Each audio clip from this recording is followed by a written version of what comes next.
Assalamualaikum warahmatullahi wabarakatuh. Kita akan melakukan sebuah interview. Oke, untuk kakaknya bisa perkenalan diri dulu.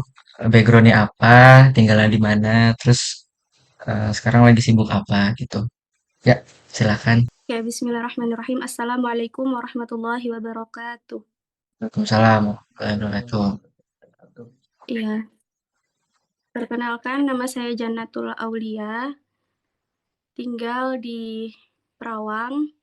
Untuk saat ini, saya seorang guru di Pondok Pesantren Al-Bahjah Al-Maunah di Dumai. Saya mengampu pelajaran tahfiz Al-Quran. Eh, Oke, langsung saja untuk pertanyaannya. Di sini kan kita tahu bahwasannya kakak adalah seorang akademisi, khususnya pengajar ya. Nah, jadi eh, karena pengajar itu erat kaitannya dengan manajemen catatan, kemudian eh, berkaitan dengan file, dokumen dan segala macamnya. Nah, di sini kami ingin bertanya seputar hal-hal tersebut seperti itu. Nah, mungkin pertanyaan pertama itu adalah sebagai seorang guru, eh, itu rutinitas sehari-hari selama mengajar itu seperti apa ya, Kak? Nah, mungkin bisa dijelasin tuh. Mungkin dari pertama pagi hari terus sampai pada saat pengajaran itu dimulai, itu boleh diceritain dong gimana gimana gimana gimananya gitu. Kegiatan sehari-hari santri di sini gitu. Kegiatan, Enggak, tapi lebih spesifik. Kegiatan kakaknya, ya, kegiatan Heeh. kegiatan santri di Enggak, kegiatan kakak sebagai seorang guru. gimana? Kegiatan kegiatan kakak, kakak sebagai seorang guru di pesantren itu kak, heeh, Oh, sebenarnya. kan kita bangun tuh bangun pagi, terus berangkat ke kantor apa apa gitu. Jadi bisa dijelasin gitu. ya.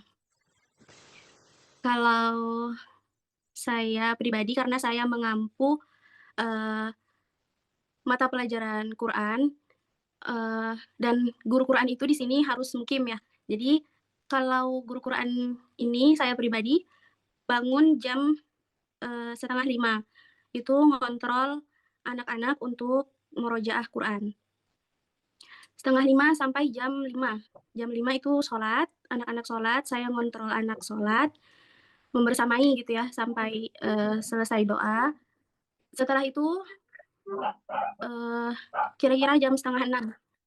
Selesai jam 5:30, kemudian saya kembali rumah ke rumah untuk siap-siap pergi ke kantor. Masuk jam 7. Nah, setelah jam 7, eee, pelajaran pertama itu dimulai dari jam 7:30. Nah, itu pelajaran pertama setiap harinya, eee, mengajar Quran. Jadi anak-anak di sini,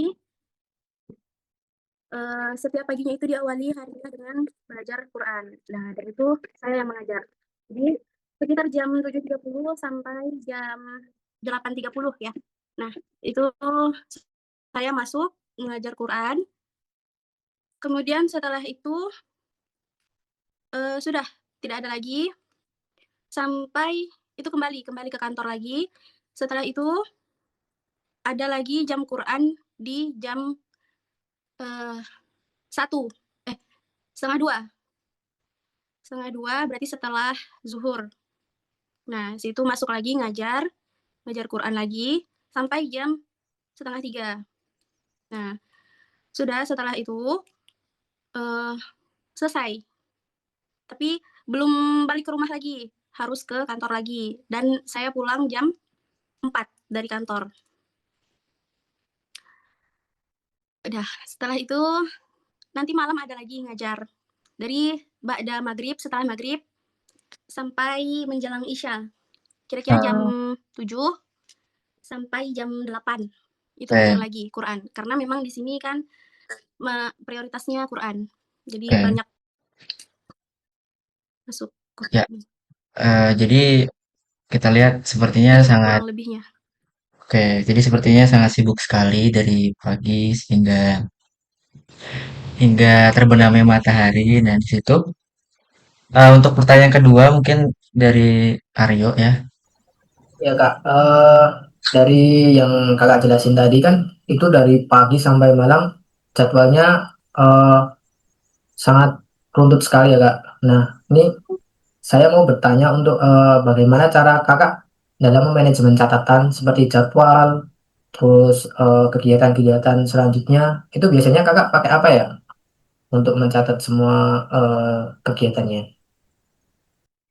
Kalau untuk catatan, biasanya itu pakai note yang ada di HP. Tapi saya pernah mencoba pakai aplikasi Notion.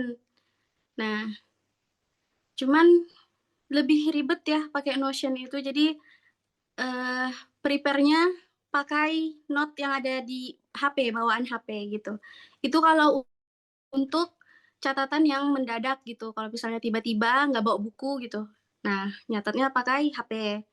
Tapi kalau misalnya udah prepare gitu ya, ada misalnya udah dijadwalin meeting gitu, rapat. Nah, biasanya saya pakai buku gitu. Baik Kak, oke terima kasih ya atas jawabannya. Oh, Tanya sih. oke, untuk pertanyaan selanjutnya, itu kan tadi kakak kan pakai udah nge-mention Note, terus Notion, eh, berarti tools yang digunakan itu ada untuk memanajemen catatan. Nah, mungkin pertanyaan selanjutnya ini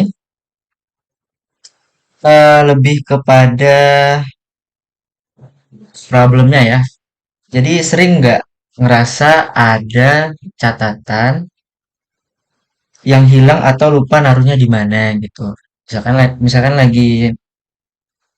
lagi butuh catatannya gitu.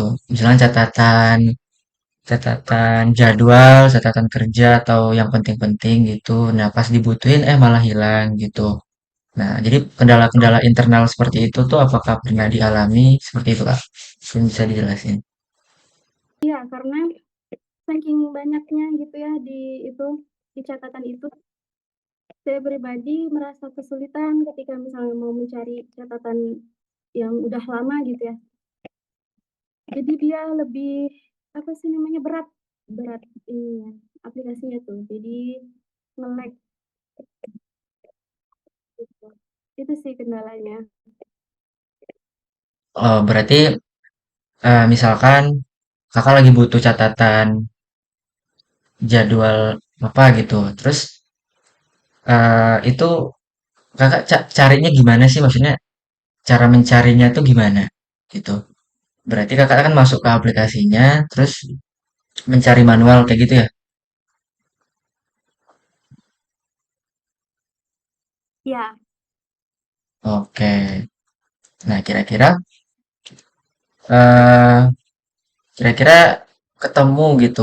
Catatannya tuh ketemu, tapi kan kakak butuh effort yang lebih buat scroll scroll scroll masuk ke bagian tertentu terus ketemu. Kira-kira begitu ya? ya. Oke, dan Ketemu tapi lama lama. oke berarti aksesnya lama. Oke, mungkin pertanyaan selanjutnya yuk.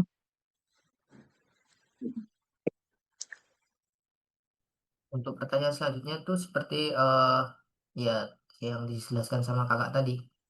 Bagaimana cara kakak ini mengetrack kerjaan untuk mengajar? Misalnya udah sampai beberapa untuk atau tugas yang belum selesai dari kelas pesantrennya. Misal eh, kelas A sudah sampai hafalan mana, terus itu apakah kakak itu ngetracknya itu pakai apa? Bagaimana cara men- menandai lah untuk setiap kelasnya itu berapa itu pakai apa Kak? Bagaimana caranya?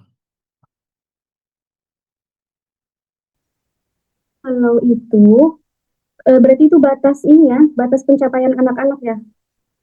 Kalau Iya Kak. itu eh, ya, kalau itu karena ini Quran ya, kan saya ngajar Quran ya. Jadi anak-anak itu punya buku capaian mereka sendiri. Nah, disebutnya itu buku mutabaah.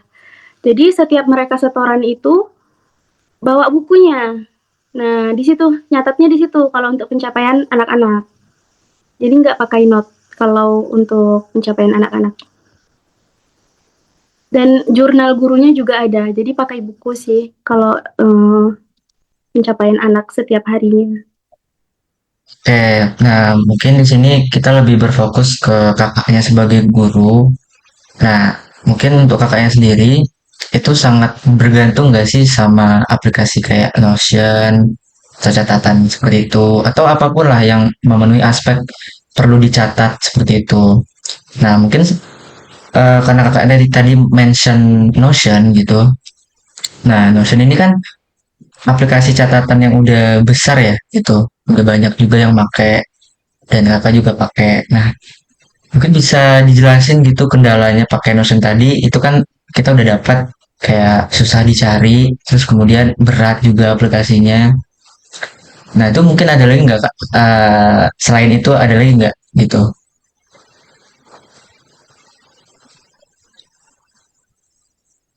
Kendala pakai Notion itu Ya, ribet gitu, lebih ribet pakai Notion daripada pakai notes bawaan dari HP. Saya merasanya lebih ribet aja gitu, karena apa namanya, berat tadi ya, berat. Terus eh, notifnya tuh bikin pusing kalau pakai rame-rame. Menurut kami mungkin cukup segitu aja Kak untuk wawancara kali ini. ya. Terima kasih atas waktunya sudah mengganggu malam-malam. Iya. Em, Semoga sehat selalu, kerjaannya dilancarin. Terima kasih udah membantu. Ya, mungkin itu dari kami. Udah ada nggak ya? Cukup sih. Oke, ya udahlah ya.